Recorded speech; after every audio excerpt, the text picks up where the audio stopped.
Hello everyone, it's Jamal Thomas. Welcome to the Progressive Soapbox. These stories aggravate me, man. I gotta be honest. This is gonna be the last one before I go in. I haven't necessarily gone through this fully, even though I read the article. So my thoughts may not necessarily be as crisp as I would like them to be, but I'm gonna try to get it across before I leave. This is RT. Nuclear war may break out at any moment, says North Korean United States envoy, United Nations envoy. Let me read that again. Nuclear war may break out at any moment, says North Korean UN envoy.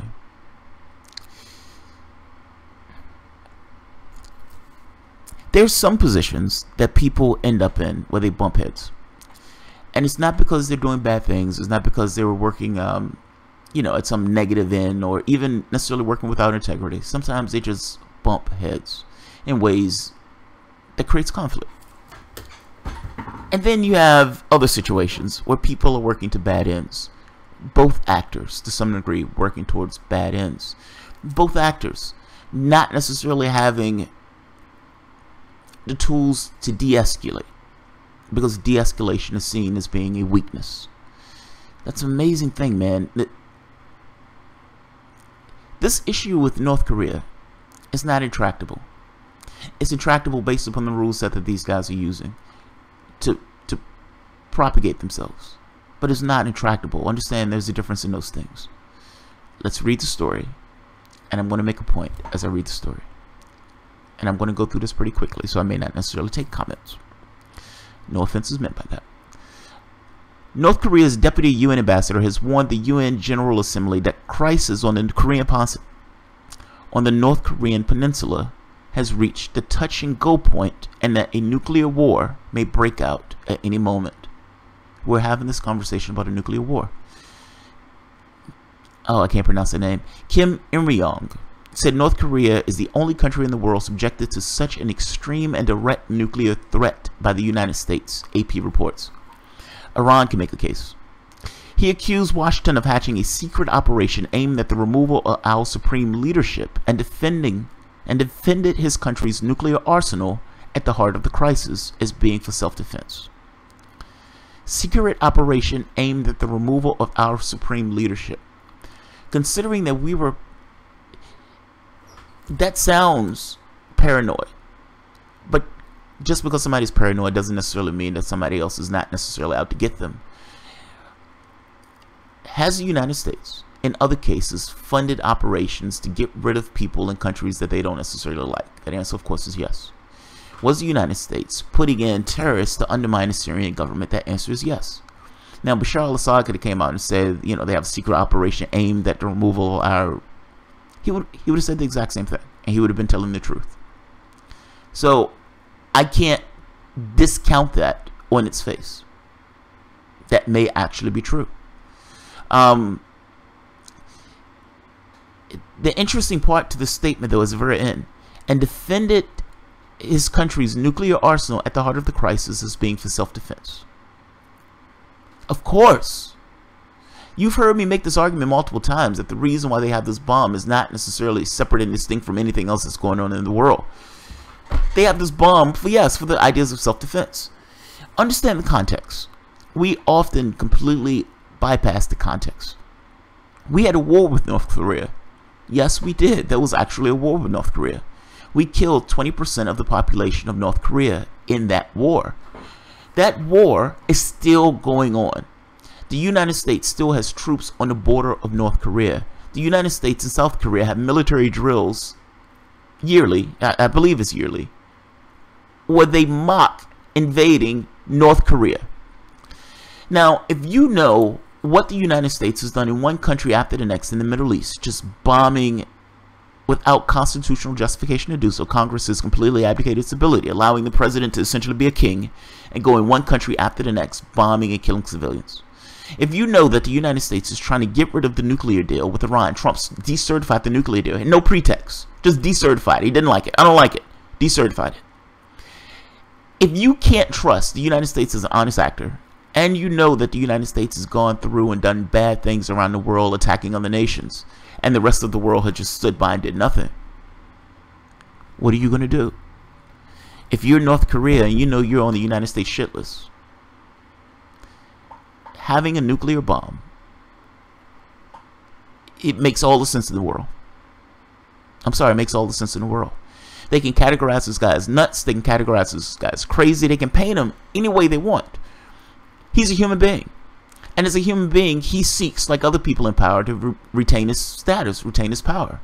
He knows that they want him out that seat and he would lose a conventional war. But he also knows that if anybody attacks him, that he can attack Japan and he can attack South Korea and he can kill millions of people within 30 or 40 minutes.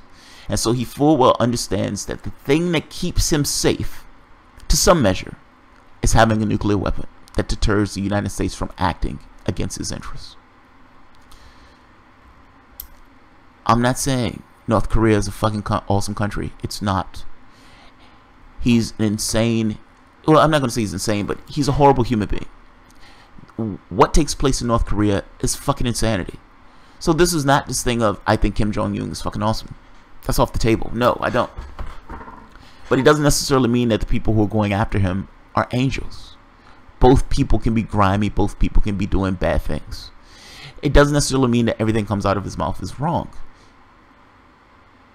It makes all the sense in the world that the United States can't necessarily attack him right off the bat because ultimately he has a nuclear weapon and a nuclear weapon can be used in defense of his nation. It's for self-defense. I agree with the statement. Speaking to the UN General Assembly's Disarmament Committee, he insisted that the nukes are Pyongyang's quote-unquote precious strategic asset that cannot be reversed or bartered for anything, a line that other North Korean officials have voiced almost word for word before. Also in line with the North's previous rhetoric, he warned that the entire United States mainland is within our firing range, and that if the United States dares to invade our sacred territory even an inch, it will not escape our severe punishment in any part of the globe. Whatever. That's rhetoric. The United States could obliterate your country within a few hours. Let's be honest. Let's be very honest. The problem here is not whether or not the United States can obliterate North Korea. It can. When Donald Trump is being belligerent and everything else, Donald Trump has $1 trillion military behind him that allows him to be belligerent. The problem here is not that. The problem here is that North Korea has a nuclear weapon, and that nuclear weapon is used in defense of his nation. We shouldn't be attacking North Korea anyway. We shouldn't be over there in the first place. But we are. So let's be honest to the political realities that take place. North Korea has a lot of people who are fundamentally a bunch of liars. Those weapons cannot attack the United States mainland. That's not the issue. That's not the issue. At the same time, Kim claimed that the DPRK consistently supports denuclearization of around the entire world. This is what I mean. These guys are liars. Like, there's a professor who wrote a book. She taught there for a while. And she wrote a book and she described some of the people as these sweet, innocent liars. Because these kids will lie to her constantly. Like, North Korea is the language that's spoken across all the world because people just agreed that North Korea was a better language. And she's looking at them like, certainly you don't believe this. Certainly you don't believe this. The information in that kingdom is controlled and monitored, and those people, for the most part, it is a weird country. And that country, yes, it's a weird country. Doesn't necessarily mean I want to engage in a war in that country. It can be weird all at once. If the people of North Korea want to get rid of that particular dictator, then the people of North Korea need to get rid of that dictator. The United States does not need to be a part of that process. China has already kind of made this point that, look, if you stop having those weapons tests where you're pretending as if you're invading North Korea, we can tamp down on this guy being belligerent. They didn't want to do that. They didn't want to do that. They wanted to do sanctions, and they wanted sanctions against a country that's already dirt poor, where the people barely have food. Yeah, you're doing sanctions. That's awesome. Despite round upon round of international economic sanctions, North Korea has been winding up its nuclear and ballistic missiles programs with regular test blasts and launches. On Monday, Russia joined the UN sanctions regime as President Vladimir Putin signed a 40-page decree restricting economic, scientific, and technological cooperation with the North and identifying 11 North Korean individuals linked to its nuclear program. Yeah. I mean, look, he's a wild card. Don't get me wrong. This is not sympathy for the devil in this case. Don't get me wrong. Don't misunderstand me. This is just a contextual view of the situation of saying this is not just one party acting out. It's not just one party acting out. Kim Jong-un may be nuts. Kim Jong-un may be on a suicide mission, but I would imagine Kim Jong-un acts like other leaders in the sense that he wants to retain his status. He wants to remain in power. That nuclear bomb is his way of staying in power. If you want to stop him from being belligerent, the path is there. Trying to do it through force is not going to be an answer. There is no military solution to North Korea. Your only solution to North Korea is actually talking to North Korea. He's being belligerent because he knows for the most part he has you by the short by the testicle hair. So yeah, I'll leave it at that. Look, China is right on this. Stop pretending as if you're going to invade North Korea. Stop having these joint tests with South Korea. Stop doing this stuff. Stop doing this stuff. You're essentially antagonizing him, and then when you're antagonizing him, he responds through more, being more belligerent. And then Trump comes out and is more belligerent, and these guys just continue to escalate over and over and over again, as opposed to just having a goddamn conversation and coming to some agreement. Even if you're not having direct talks, there are other means of doing this.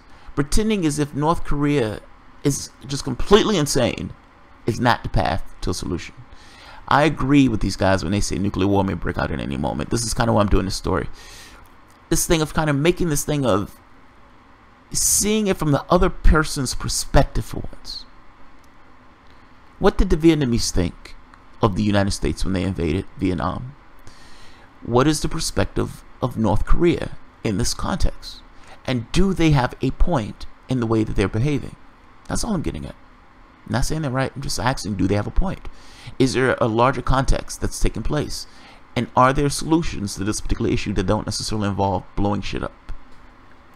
So, I'll leave it at that. Alright guys, if you enjoy the content, feel free to share, like, subscribe, and of course, you can always support through Patreon. I'm sorry, I was trying to get this story out before I left this in the morning, so if it's slightly scattered, I apologize. Thanks guys.